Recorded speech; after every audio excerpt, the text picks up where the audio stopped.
The Buffalo Bills started last season hot by dismantling the then reigning Super Bowl champ LA Rams, and they went on to a 13-3 record despite injuries to key players, a banged up Josh Allen, and tragedy.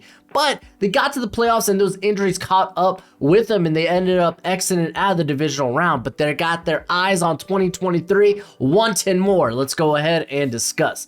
And what's crack-a-lackin'? It's your boy Broshmo. Just in case you did not know so, go ahead, become a bro and subscribe. Leave this video a thumbs up if you enjoy the content as always. Let me know what you think in the comment section below. Let's have that nice, beautiful football discourse as we're talking about the Buffalo Bills. Oh, I am so happy as a Dolphins fan.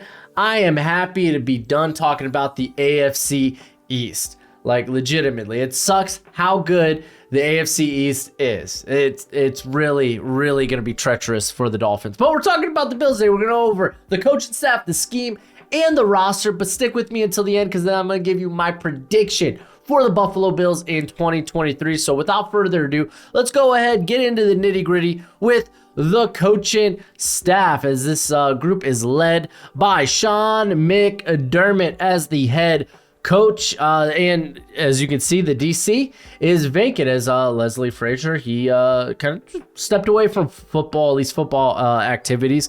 So Sean McDermott, ends up being, I'll run the defense here. I'm a defense-minded guy. Too easy, no problem. And honestly, it kind of was too easy when they weren't banged up. As if you remember, they had key injuries to a lot of those guys down the stretch. In particular, you had I think Poyer was banged up. I know Hyde was. You had Von Miller, who ended up being out for the rest of the season. Daquan Jones ended up being a big hit, especially in the run game when they got to the divisional round against the Bengals. There we go. Honestly,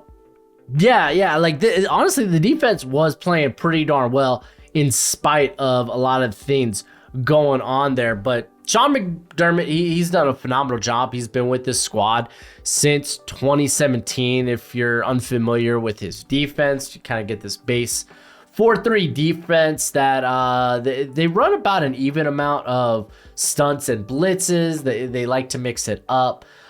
Early downs are pretty like man coverage, maybe cover one, and then they kind of go into quarters on longer or like third down. So yeah, that's kind of the gist of the defense. It works well. This is a very, very good defense. The Buffalo Bills, as when we get to it, you're gonna see I have a pretty good ranking on them. I mean, we're near the end of this deep dive series, so yeah, we're dealing with like the top tier, the top echelon of teams.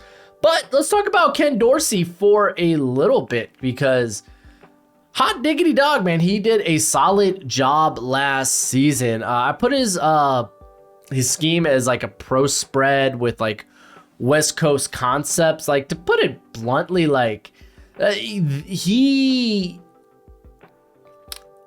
early on, this was a team that really just kind of relied on, hey, our quarterback can do something that almost no other quarterback can do in the NFL. He's just that physically gifted. This guy can sling the ball. He can evade pressure. Very good mobility, great size. And I mean, so they kind of just let him rip it. But when he got banged up in, what was it, week 3 against the Dolphins? I can't recall. But I know it was early in the season, the elbow injury. And they kind of wanted to take kind of the load off his shoulders a little bit more. So they kind of went to some of these West Coast concepts and made it more a short to intermediate passing game, quick passing game, get the ball into playmakers' hands quick and kind of let them create after the catch. They leaned more into their running game and they just became more balanced overall. It was a good look. It was a solid way to go. And honestly, I really liked how the offense was operating there. And then you could take the occasional shot because, I mean, again, you have a infinitely gifted quarterback there in Josh Allen. But they did start to lean more on that run game. And it's not like they had the most exciting running back group last year. And it's not like that they had the best offensive line last year. So really, it was kind of like setting up the run, like in spite of it being ineffective, just so you can maybe set up a little play action or just get some pressure off of Josh Allen. And actually, if you go to my deep dive last year, when kind of Ken Dorsey was kind of a mystery because it was his first go as an OC after formerly being, wasn't he like QB coach over at Carolina? He was a quarterback coach with the Panthers, and he was a quarterback coach the year prior here with Buffalo. But when they did lean on that run game, it was very much inside zone power and whatnot. But I thought he did a solid job. I was very impressed, and I mean, there could be a good case for Ken Dorsey to see some head coaching shot at head coaching, being a head coach somewhere. Like, I think legitimately people are gonna he's gonna be a legitimate candidate. They do have some solid staff. Like, they have Joe Brady there as a QB coach, so he's probably there apparent when Ken Dorsey splits for greener pastures. And fun fact, I didn't know Mike Shula was on this squad. I had no idea. So that was kind of cool. But I think the offense proved to be deep, adaptable. I really like the play calling, and I think Ken Dorsey has a bright future as a former the quarterback. That's right. I think that was the last time Miami actually won a national championship was Ken Dorsey back in 2022. I know that they lost in, I think it was 2023 to Ohio State. Ooh. But yeah, Ken Dorsey was the last time the Hurricanes were good and relevant. Yay.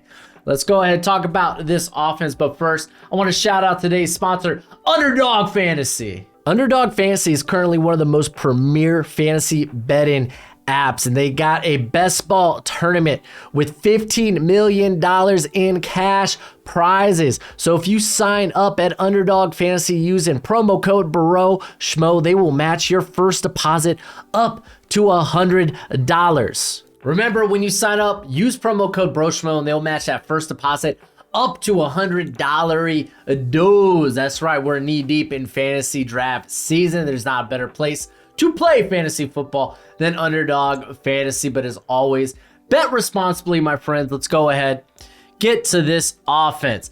As I guess let's talk about the man, the myth, the legend, Josh freaking Allen. He is, if not the second, then the third best quarterback in the league. It's kind of a toss.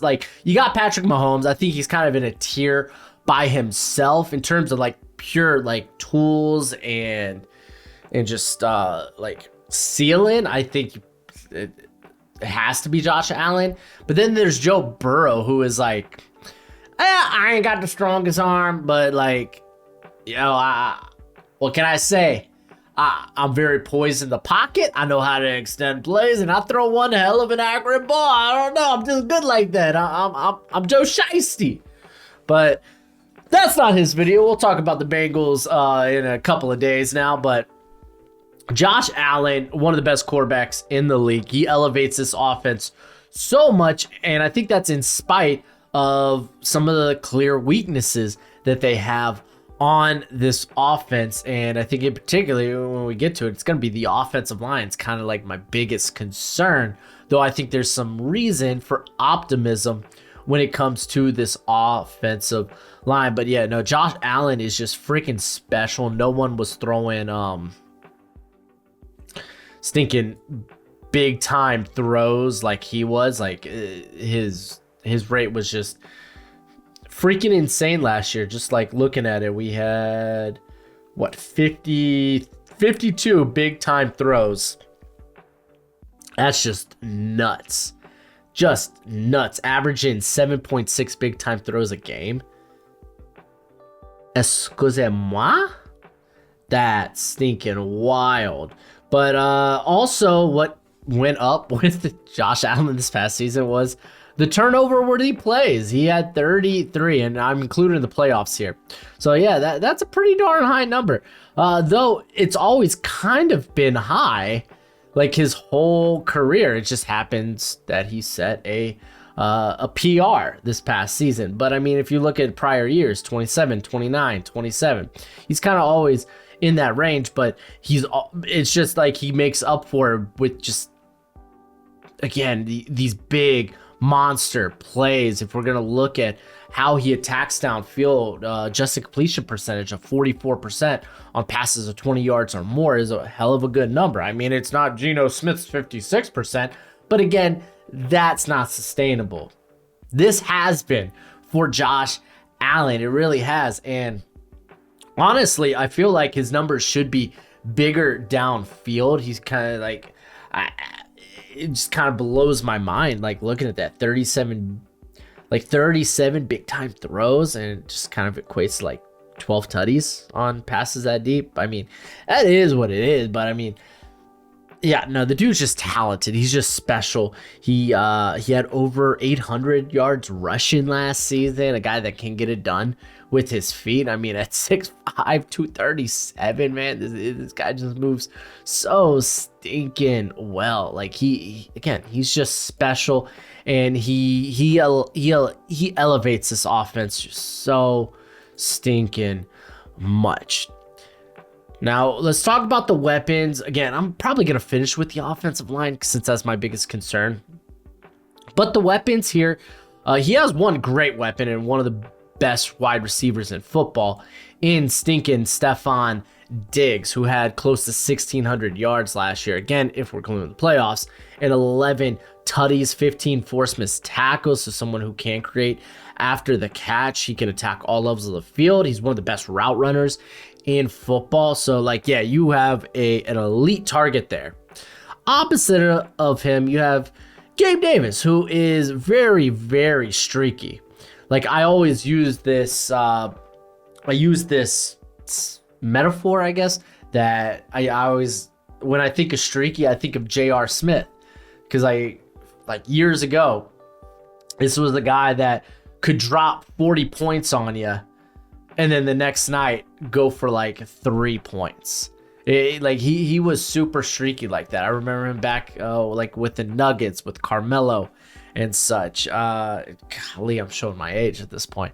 But that just was the player he was. That's who he was. And you know what? I loved him for it. I really, really did. Oh, we got some breaking news here.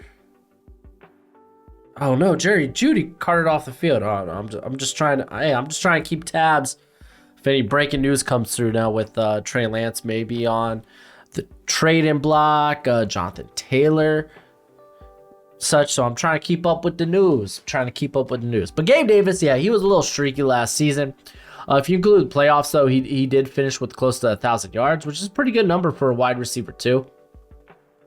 If you do take away those 2 playoff games, though, the number's closer to like 800. Which again is fine, but I mean, he was far from consistent. The drop rate was at 11%, which you don't like to see. You want to be under 10%. 10% is kind of scary. Even 8%, 8 to 10%. I'm kind of like, can you better hands, please? But he just didn't prove to be the most reliable game to game. Like he could come out and have like a big explosive game like against Pittsburgh last year, 171 yards, 2 touchdowns. But if you look at like the previous week against Baltimore, he had 1 reception, 13 yards. So it's like, it's real streaky, real streaky. But I think they're going to stick with him there outside. In the slot is going to be interesting because like it could be a variety of different guys. But this was a team that wasn't shy of using like 12 personnel. And they ended up drafting Dalton Kincaid in the first round. And I think they're going to use him as like a big slot and wide receiver. Big slot and a tight end too. But you could kick him outside. But because he is just so well put together as a receiver. He really, really is. He had some of the best hands in the whole class last season. And he was just phenomenal. Just go back and watch that first USC game where he just utterly dominated that team single-handedly. Like legitimately, it was a thing of beauty, and he's just built, he's just capable to do that. But there's going to be other guys in the running here for that slot position if we want to go through them real quick. As kind of like the next guy up for me, honestly, is Khalil Shakir, who had the seventh most receptions on the squad last season. So not an impressive number, but among the wide receivers, that was fourth. Remember, Isaiah McKenzie was kind of that slot, like he was a guy that liked get going on jet sweeps. And they just used in a variety of different ways. But Khalil Shakir came out of Boise State where it was like, oh, this guy's going to be, I think he could be a really, really good slot receiver. So I'm kind of hoping he takes a step up in year 2. If really they are looking for a more of a receiver in that slot role. They did bring in Trent Sherfield, who honestly outplayed Cedric Wilson last year on the Dolphins. He's here to contend with that. Deontay Hardy is just kind of this smaller, like vertical guy who provides good special teams. Wow, is he really only? I thought he was like gonna be like 5'8", 5'6", 170.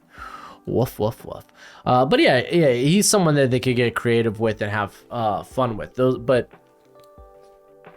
are the 3 guys.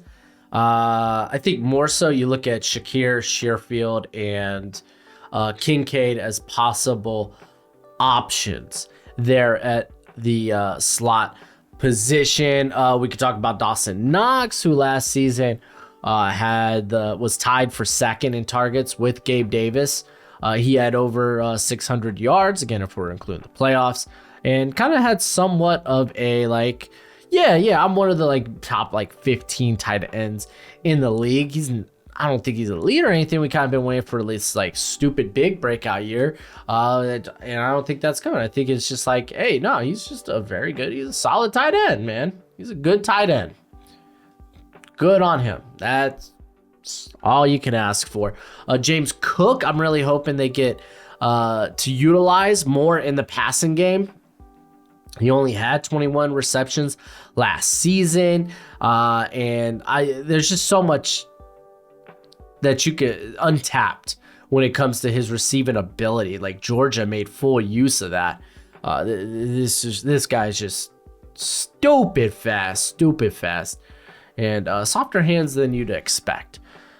I guess while we're here, we could talk about the remainder of the depth on this squad. We could let's just continue with the tight end position. They got Quentin Morris. He was someone I really liked coming out of Bowling Green. He's going to be the tight end 3 here. He only had 10 receptions last season.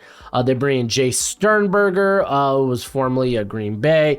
He kind of had to beat his own personal demons, kind of cost him his opportunities there in Green Bay. So hopefully he comes here, and honestly, I'm kind of rooting for him to make the roster. They also have Joel Wilson. I want to say that's Central Michigan, but I ain't positive. Draft feels like it was so far away. It is Central Michigan. Yeah, he's a body there.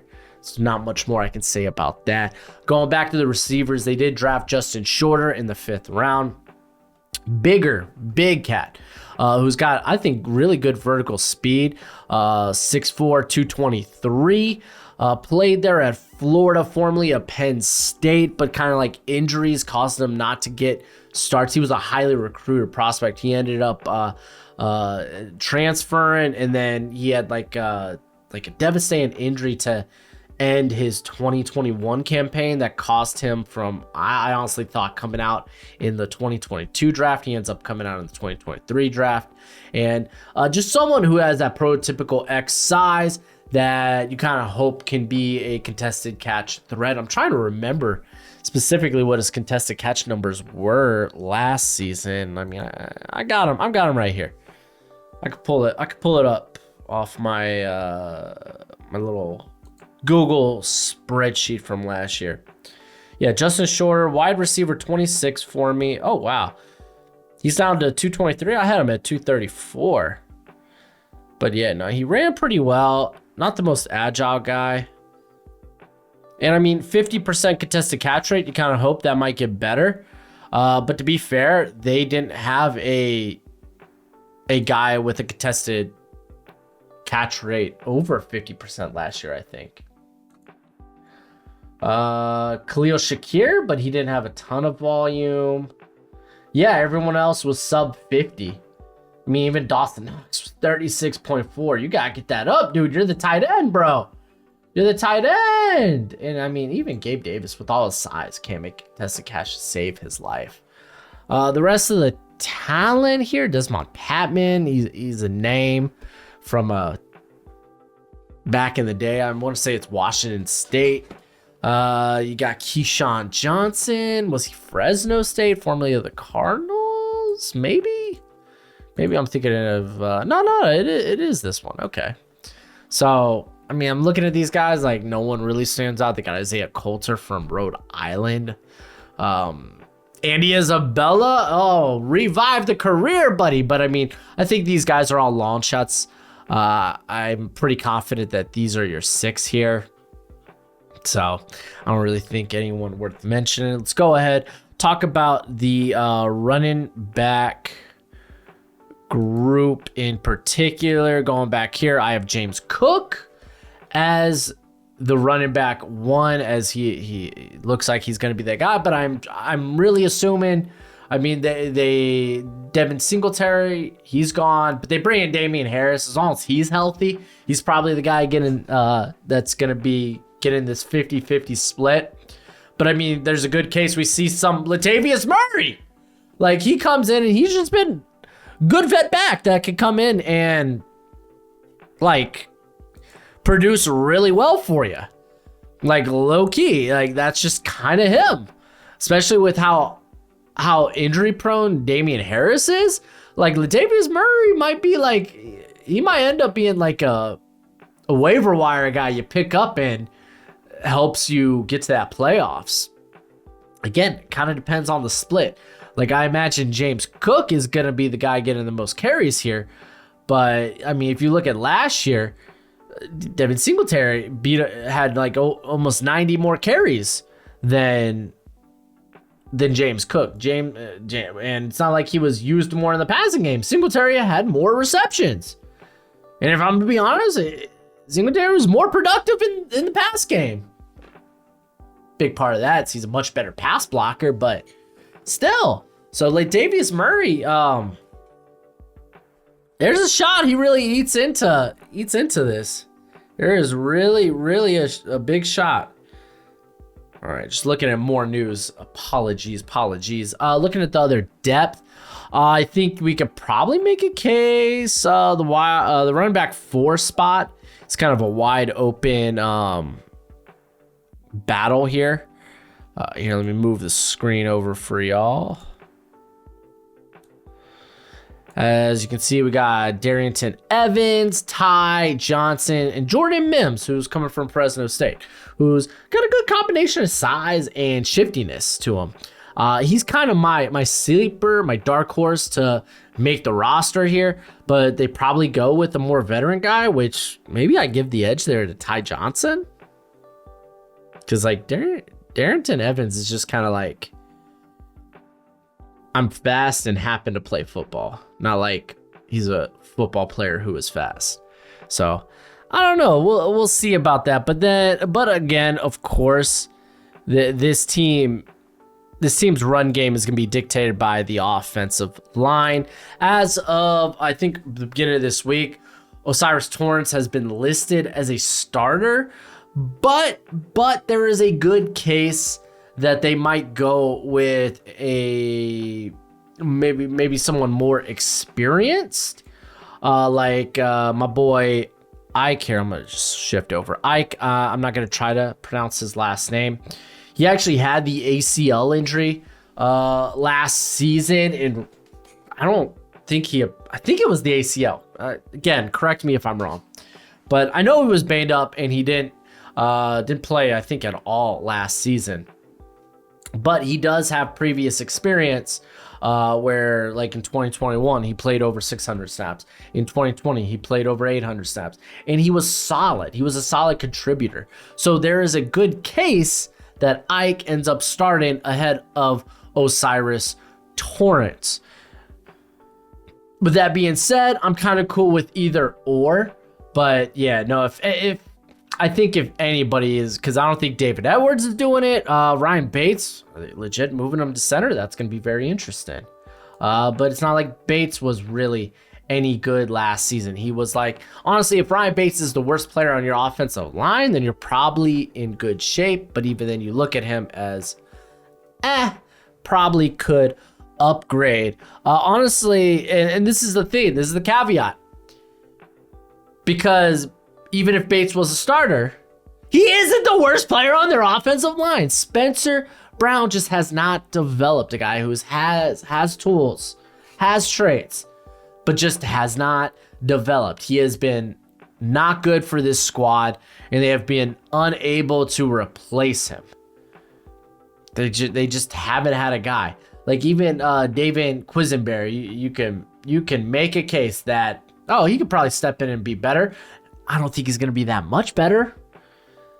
But I mean, I guess, yeah, he might be better. But yeah, no, I feel like they're going to just hope it clicks this year with Spencer Brown. To kind of hope and pray.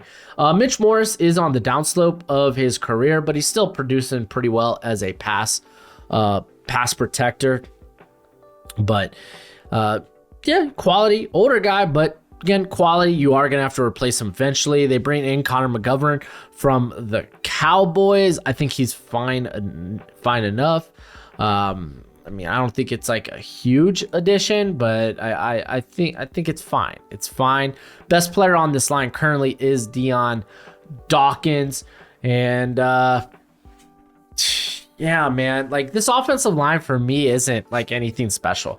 To me, it is like, especially you got the big question. Like this is the worst thing too. You have Spencer Brown, who has just not been good up till this point. So why would we believe that changes this year? So you know you got your right tackle is going to be bad. You could either start a guy coming off of injury and Ike at right guard, right next to Brown, or you could start an unproven rookie. The right side looks and feels awful for Josh Allen. It just doesn't. Let's go ahead and take a look at the depth here on the offensive line. If you were unaware, last year it was Roger Saffold here. He didn't play well. He was, again, another guy who was in the later parts of his career, so his step back in his play was to be expected eventually. Just unfortunately, it came last year for the Bills. Ryan Van Denmark, I actually liked coming out of Connecticut. Do I think it could be anything special? No, but I think he could be a fringe starter in the NFL. So I'm kind of eagerly, patiently waiting to see how that works out. They did draft Nick Broecker to come in there, play guard. Good chance he ends up on the practice squad. Just because, to be fair, the depth that they have here isn't all bad. Like Ike's a good option. Bates isn't a bad option. David Edwards is kind of meh, but it's fine enough. Quisenberry, not a big improvement, but I think it'd be an improvement over your current starter. And honestly, someone that I liked in the 2022 class. So it's like, okay, the depth, not so bad. Broecker is a good body throw on a practice squad and hopefully develop. They had Richard Garage. I don't know. Now that the draft's over, I can't pronounce it, but I wasn't that impressed with him at the Senior Bowl. He was the other Florida offensive lineman there. I thought there might be a chance he switches positions, but I don't know. He probably ends up practice squad. Alec Anderson, that's a name from a couple of years ago, Boston College. But I mean, again, there's not much to speak about here. All in all, I think this offense, I probably would have them lower if not for Josh Allen. That's truly the case. If you had a less I don't want to say a lesser quarterback, but a quarterback who is top 15, top 12, we're looking at your Jared Goffs, your Tua Tagovailoas, the Geno Smiths, Daniel Jones, Mac Jones here. I'm out here. I'm out here making all kinds of enemies. But don't worry, I'm a Dolphins fan, and I included my quarterback. So, you're welcome. I don't think this offense would be nearly as good. They would probably be more mid to lower mid of the pack. I think they'd still be inside the top 20, but I don't think they would be like. I think they'd probably be like ranked like a 15th, 16th best offense in the league. Like Josh Allen really makes that much of a difference when it comes to this offense. So, yeah, good on that. Let's go ahead and talk about the defense, because the defense, I feel like I am unnecessarily low on the defense. Like I ended up having them in the 11th to 15th range, and maybe part of that is like, do I buy into this team staying healthy? So kind of a little interested in that. I'm hoping they got better as like a run blocking team or a run defending team.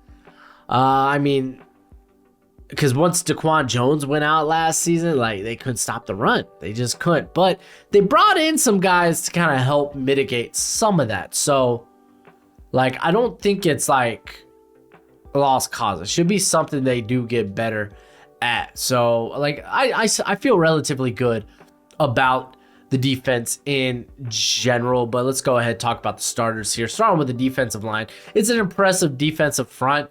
Gregory Rousseau starting to come into his own. He had, where you at, Rousseau? 51 pressures, 9 sacks. He did that on only 552 snaps, only on 352 pass rush snaps. So, and I know. McDermott likes his deep defensive line rotation. But still, man, I'd love to see him have more, like, him be on the field more than that. Von Miller getting hurt early really hurt this squad. He was very effective.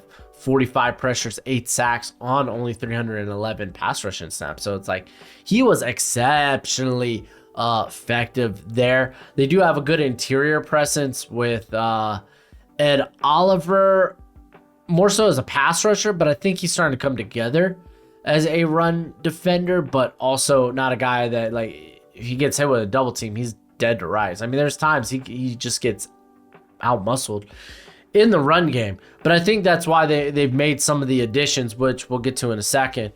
But Daquan Jones was fabulous for the squad last season.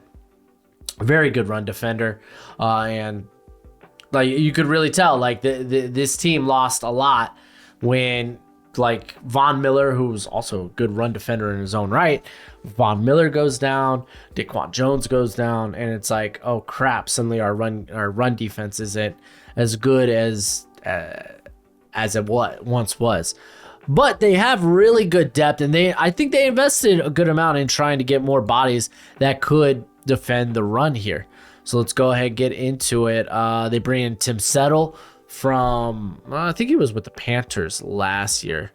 They say from Washington, but I'm pretty sure it was with the Panthers. I'm always been a pretty big Settle fan. So, well, I say they bring in. Did he come straight from Washington? I thought he had a stint with the Panthers. I know he was with the Bills last season. But did he have a stint with the? Oh, you know what? I'm thinking of Matt Ioannidis. You know who I'm talking about. I'm thinking about the other Washington defensive interior player. There we go. Okay. Now everything's starting to click. Yeah. Settle was fine for him last year. Like, he is what it is. Like, he's you're probably looking for better depth, but he's a good, like I would say like a interior 4. I feel like you kind of say the same thing about Jordan Phillips. He wasn't particularly productive for this unit either last season. Honestly, I think he was better as a pass rusher, but they bring in a Puda Ford from Seattle. So I really love that addition there. I really, really do. And I expect him to kind of be the first guy that they rotate in, but we shall see. They bring in Leonard Floyd from the Rams, getting him for a relatively cheap price, which is kind of wild because how much Boogie Basham, like how productive he was last season in minimal snaps. I would love to see him get more snaps. I just think that's just kind of wild. AJ Epinesa, he's really more of just a pass rush only guy at this point. He has been a big detriment to the run game. So I would probably give, if we're going to rotate someone in, it's Floyd, it's Basham. Shaq Lawson's here along for the ride. He's still like he's a very solid depth guy at this point in his career. So like good on that. Those are the guys that are going to stick around. If we're going to point out maybe a long shot to make the roster, because again, this is very deep group on the defensive line. DJ Dale on the interior, but I believe he's undersized as well coming out of Alabama, but he plays so stinking strong. He's up to 302.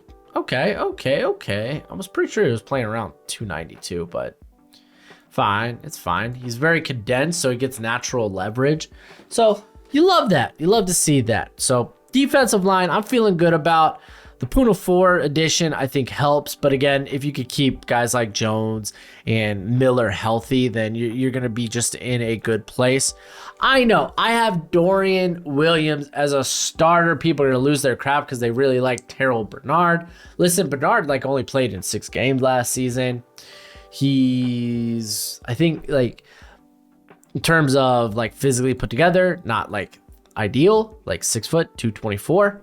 Again, not ideal.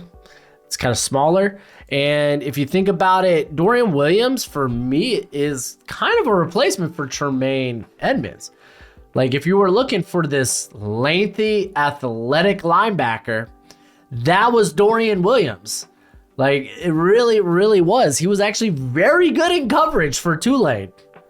The thing was, while he doesn't always hold up as a run defender, the dude's got that dog in him. It's not a lack of willingness. So I'm kind of giving him the start here. Because I also think he's really special. But it made all the sense in the world that you don't decide to re-sign your long, super athletic linebacker, so you replace him with another long, super athletic linebacker. It just makes too much sense to me. Low key, Matt Milano, he's kind of really, really good. So I immediately jumped into when it comes to this linebacker core, who could be started next to Matt Milano, but not really even acknowledging Matt Milano and how good this cat is. He's one of the best blitzing linebackers in all of football. What do you have? 24 pressures, 5 sacks, and that was only on 74 pass rushing snaps. He was solid, very good in coverage, 6 pass breakups, 3 interceptions. So yeah, Matt Milano, he's kind of that guy. The question is who's starting next to him. So I give Williams the nod over Bernard, but that's just me. They do have Tyrell Dodson. I'm trying to remember off the top of my head. Texas A&M. Yeah, man, I couldn't tell you much about him. I don't really even recall seeing him play much. He only played 200 snaps last year. Okay. And he was meh. Okay. So I couldn't tell you much about him. But the guys I am familiar with, Williams and Bernard, I think I'd give the nod. Tyler, I'm not even gonna try to butcher that. He is a pure blue-blooded football player. If he does make the team, special teams. You got Balin Spector, kind of this, I want to say undersized, lengthy, former Clemson guy. You got AJ Klein. Hey, that's a vet right there. Does he make the squad? I don't know, but I mean, golly. I don't mind him as depth. You got Taven Howard, who was terrible with the Rams, and I don't know why you would hold on to him. But that's kind of the depth that they have going on there at the linebacker position. Going to the secondary, man. Trey White, Fun fact, he's still good. Good as he's always been. Stay healthy and everything will be fine. Kyer Elam reportedly having a really strong camp. I did like him coming out of Florida, so maybe he has a nice bounce back after a very so-so rookie season. You got one of the best slots in the game in Teron Johnson. So you're looking good right now at the corner position. I mean, and when we talk about the depth, you'll see why it's like, okay, you know, it's a good position group.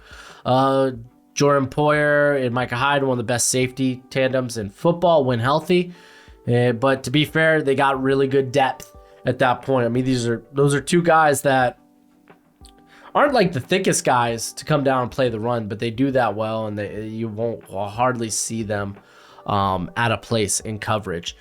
All right, going to the depth here. So you got Taylor Rapp and Damar Hamlin as the backups, two very good backups, by the way. Hamlin, he stepped up and played exceptionally well. And when I mentioned tragedy earlier, obviously we all know what happened in that Bengals game. It's great to see him back and healthy. And honestly, last season when he stepped up, this dude was a nasty hitter, and was starting to show why. You know, he was drafted out of Pittsburgh. So like, yeah, Hamlin, I'm feeling good about. Taylor Rapp, someone who's better working downhill. I think he's a very explosive athlete. When coming downhill, he has this big hitter mentality. He just kind of fits the system here. Dean Marlowe, very good special teamer. Does he make the roster? Could be a good chance just because of that. Jared Maben at this point, journey, probably going to be a guy bouncing around, hoping to get special team looks. But he's also someone that I think is a solid special teamer. At least he was coming out of Alabama. Looking at the cornerback depth, I didn't even mention Sierra Neal, and they got him listed as the backup slot. Like, he's a dime player, like he's a dime package guy, but someone else who is like, hey, I'm kind of a good special teamer. Oh man, they did give Cam Lewis a solid bit of work last year, like at least compared to the rest of the depth there at safety. So like maybe that's a guy they're high on, and maybe they're looking to replace Sierra Neal. Looking at the cornerback depth, Dane Jackson, he can be a solid number 2 corner. I truthfully believe that. Are you like stupid excited about it? No, like he's probably a guy you look at it like, yeah, we could probably find an upgrade eventually. But if he has to be our starter, I still feel like we're going to be in a good place. So he's very good depth here. Christian Benford is someone who I believe he out of Villanova. I think it was someone with a lot of good tools. Yeah, Villanova, 6 foot 205. Yeah, bigger guy. Who actually got a decent amount of playing time last year, almost 400 snaps. So, and I think in a perfect world, he's not seeing the field a ton, and you just get to develop him. But if injuries do arise, then it's like, well, you're working with the guy with tools here. So, and actually, he's a really good fit for quarters too. Really is. They did draft Alex Austin out of Oregon State. I was actually a bigger fan of him than Rajon Wright out of Oregon State. Man, like they were looking for a guy that loves to put his hands on corners, especially like early man coverage. Then yeah, this is their guy.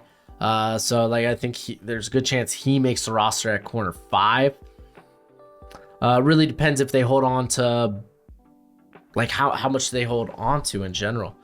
So let's say they hold on to 5 core. Oh no, I'm not gonna lie. I really do think they hold on to 5 safeties. They're gonna hold on to Cam. Does Sierra Neal get cut here? I don't think so. He's been with the squad for so long. And there ain't no way they're holding on to 7 corners. So maybe Alex Austin goes to the practice squad with Neal being the next guy in there. I don't know. It'll be fairly interesting, but they got good depth. They got good depth if injury does happen. Especially, like, I think they legitimately, if you told me the starters were Taylor Rapp and DeMar Hamlin, like, I'd be like, oh, that's an all right tandem, honestly. I mean, it's obviously not nearly as good as Jordan Poyer and Micah Hyde, but if you told me those two were the starters, I'd be like, that's fine. It's fine. Yeah, as long as White can stay healthy, if Elam does take that next step up, you have a good cornerback 3 in Dane Jackson, and Christian Benford, definitely someone worth developing. So all in all, and again, Taron Johnson, one of the top 10, like a top 10 slot corner in the league, very difficult position to play. Yeah, no, the secondary is actually in really good shape. So I'm gonna go with, like, maybe I'm really underrating the defense here. But I also have, as you'll see, the Bills winning the freaking AFC East. So I guess without further ado, let's just go ahead, get to my predictions for the Buffalo Bills in 2023, as I have them going stinking 12-5. It sucks saying as a Dolphins fan, but the Bills are one hell of a good team. They actually have the 4th toughest schedule in the NFL by my projections, and it's super wild. Like, if you look at the top 4, you have three of the teams in there are from the AFCs: the Dolphins, Patriots, and Bills. Dolphins, I think, have the hardest schedule, followed by number 2 being the Patriots, and then at 4 it's the Bills, and then the Jets are at like 7th with the toughest schedule. So yeah, it's not an easy path for the AFC East, and it's not an easy path in the AFC. But if I did have to bet on a winner, it would be the Buffalo Bills. Even when this team did lose key starters, even when Josh Allen was banged up, they went 13-3. Bruh. So currently Vegas has the win total over and under at 10.5. I'm betting the over on that. I think 9 times out of 10, I'm betting the over on that. Looking at the game by game, I have them beating one team twice. Would that be the Patriots? I really feel like it's the Patriots. We'll find out. So I got them going 4-2 in the division. The Jets beat them opening weekend. Aaron Rodgers revenge year, baby.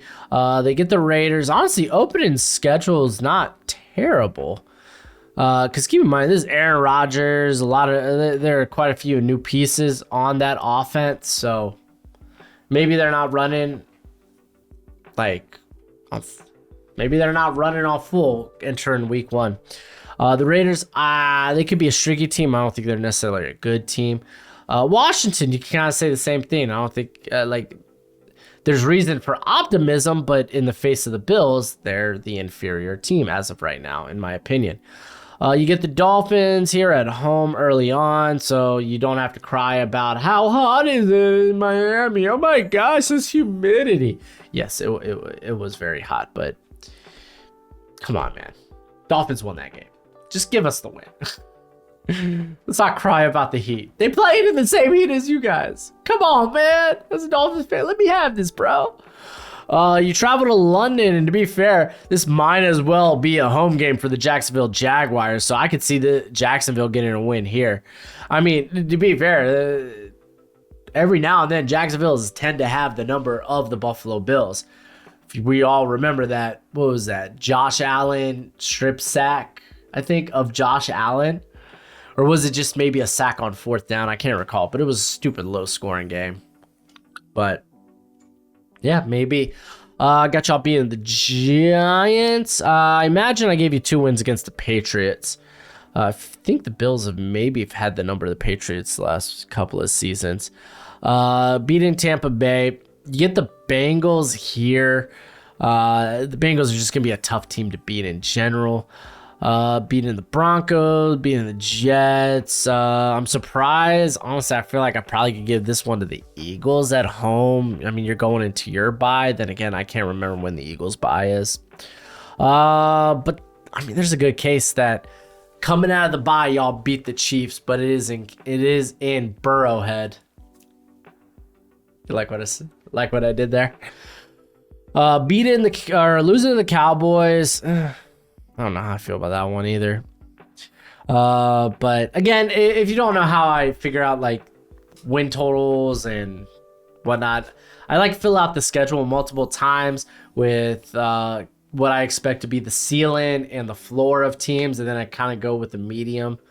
And to be fair, some of these games are kind of like could go the other way. The only thing I really keep if I feel really passionate about how division record will be. So that's the only thing I keep like verbatim when I get to these like game by games. Because like honestly, you could kind of like throw a few of these back and forth. Like, oh no, they should beat Dallas. They're at home. Okay, I could see them losing to a Los Angeles Chargers team on with the Chargers having a bit of a extended week. And then yeah, y'all get to close in Miami, and I guess it's be like late December, so ain't gotta worry about the Heat then. But Buffalo Bills are good. I don't have them winning the Super Bowl, but they're very well a Super Bowl contender team. So I mean, yeah, kind of is what it is. Let me know what you think in the comment section below. That's it for the video. Go ahead, do the YouTube thing. But as always, until next time, you be easy, my friends. Later.